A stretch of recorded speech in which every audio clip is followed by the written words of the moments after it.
All right, shalom, shalom. It's not GMS lesson come back at you. Before I do get into this lesson, I want to start by giving our honor, glory, and praises to the Heavenly Father and His only begotten Son, Yahweh, Ba'ashem, Yahweh Shai, Ba'ashem, Racha HaKodash. That's up the boundaries of my apostles and elders, great millstone, taught me the 100% truth for the Bible and who rule well. Peace, love, salutations to all the brothers across the four corners of the earth, pushing this truth in all diligence and sincerity. You know, this is gonna be a little part two. Part two that Israel is scattered, because I kind of wanted to grab something else real quick. So it might not even be 10 minutes, might not even be that long. It might just be quick and straight to the point. After reading, I went through Jeremiah 29:14, right? Got that Matthew 10:5, also that Ezekiel, Ezekiel 36:24 about the Lord, gathering, Israel out of all the places which He had driven them, right? And I kind of wanted to expound on that a little bit more, right? Especially hitting this Matthew 10, and I'll read that again. Matthew 10:5. These 12 Yahweh sent forth, and commanded them, saying, Go not into the way of the Gentiles, and into any city of the Samaritans enter ye not, right? Not dealing with the natural Gentiles, right? But go rather to the lost sheep of the house of Israel. And as ye go, preach, saying the kingdom of heaven is at hand, right? So just proving that the Lord, right, Lord Yahweh Shai, was for who? The lost sheep of the house of Israel, right? I'm going to get something else to prove that, right? This is Matthew, 15:24. Yep, this is St. Matthew chapter 15, verse 24. But he answered and said, and this is red letter, right? So this is what? Lord Yahweh Shai speaking, right? I am not sent but unto the lost sheep of the house of Israel, right? So the Lord wasn't sent for anybody but the lost sheep of the house of Israel, right? Israel that was scattered abroad, right? Israelites, Israelites, and even in his time, right, who didn't know who they were, right, who were worshiping the idols, worshiping these pagan gods, living as the heathens lived, right? And then, but even more so in this time, because we were all discontinued from our heritage. We all had fallen away, right?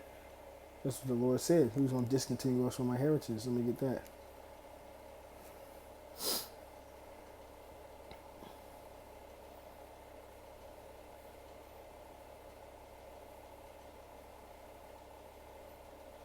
This is Jeremiah chapter 17, verse 4.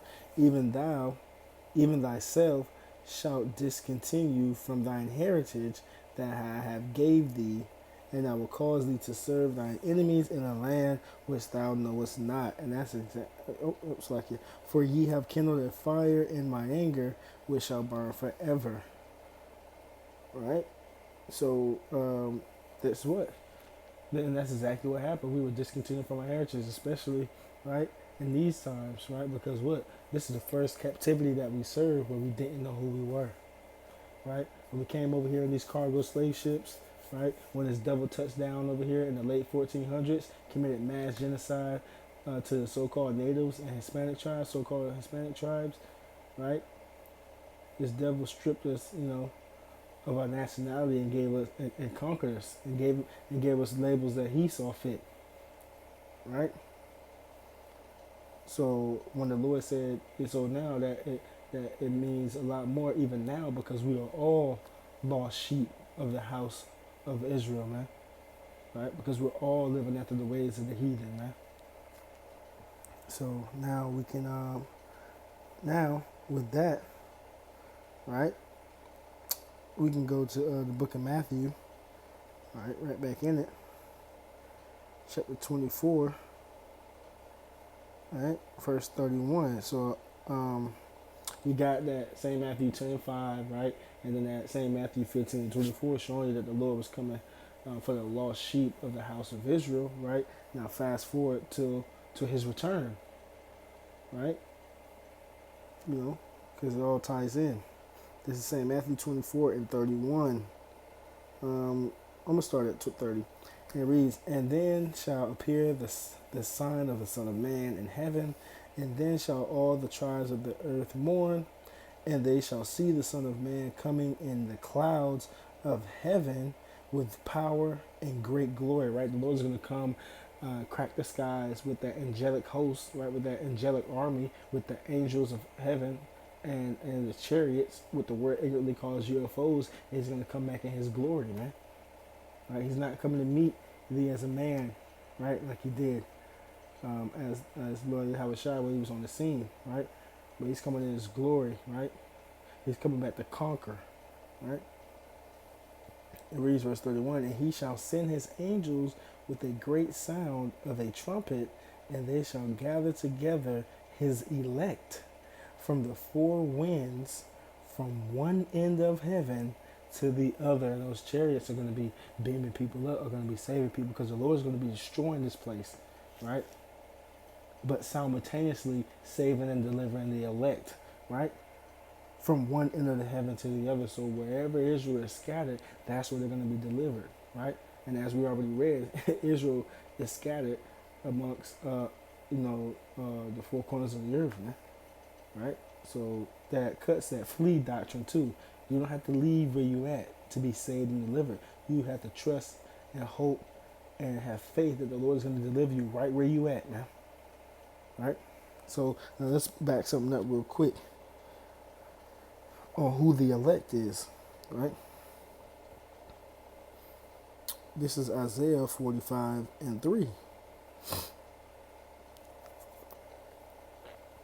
"And I will give thee the treasures of darkness and the hidden riches of secret places, that thou mayest know that I, the Lord, which call thee by thy name, am the God of Israel." Right? Verse 4.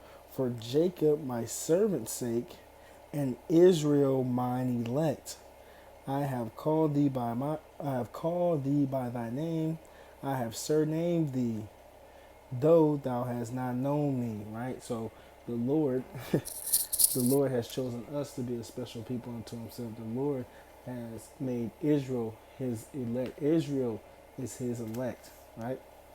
As it was written in his time, and as it is to this day, man. The Lord changes not. Malachi 3 and 6, right? So now we know that all of Israel, right, isn't going to be saved. 2/3 are going to have to cut off and die by pain here, right? For not repenting and not turning back. But what?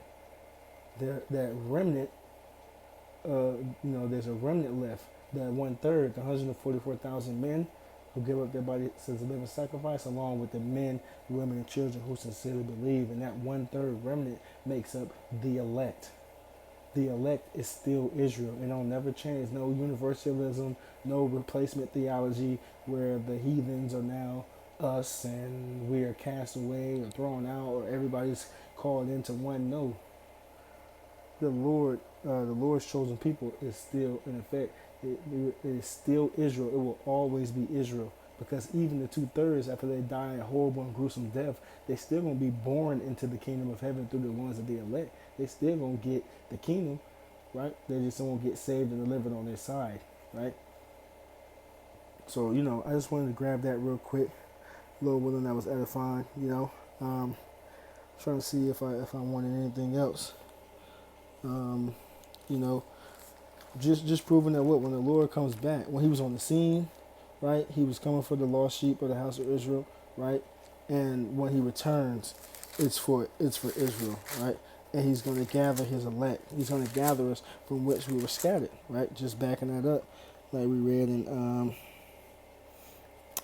Ezekiel 36 and 24 and Jeremiah 29. But that's really pretty much the point. I'm not going to beat their horse, man. Israel is scattered. Salvation is for Israel. Deliverance for Israel. And, with that, Lord willing, that was edifying. Peace and love to your elect. Shalom.